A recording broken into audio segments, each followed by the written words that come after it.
Hello again from Metro Manila, the Philippines, Southeastern Asia. Here is my brief summary of the Canadian news headlines found on the Canadian Broadcasting Corporation's website. As always, in these news and other current affairs and other videos, no copyright infringement intended. Analysis. Canadian Prime Minister Justin Trudeau gambles Canadians will take the long view on climate, written by Don Pittis.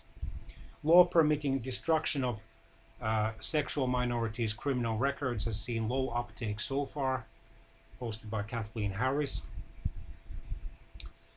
The Canadian Radio and Television Commission, or CRTC, hears more calls for constraints on sales tactics of cable and internet firms. Opinion: the world of easy money transformed Canada into debt nation. That world is coming to an end, although of course it should be always remember that Canada is by no means, when we compare its gross public debt to its gross domestic product, one of the most indebted countries in the world.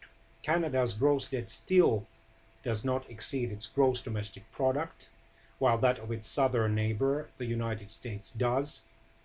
And in such other industrialized countries as Japan, Italy and Greece, it also does.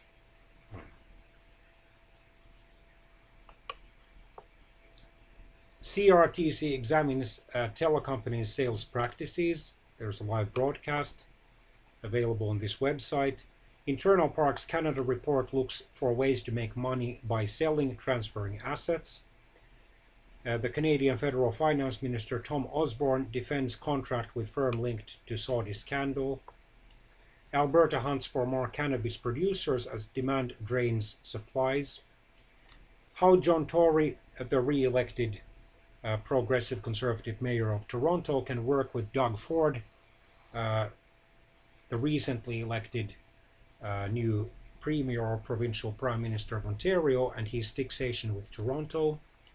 The New Democratic Party files complaint against UCP Jason Kenney and third-party advertiser.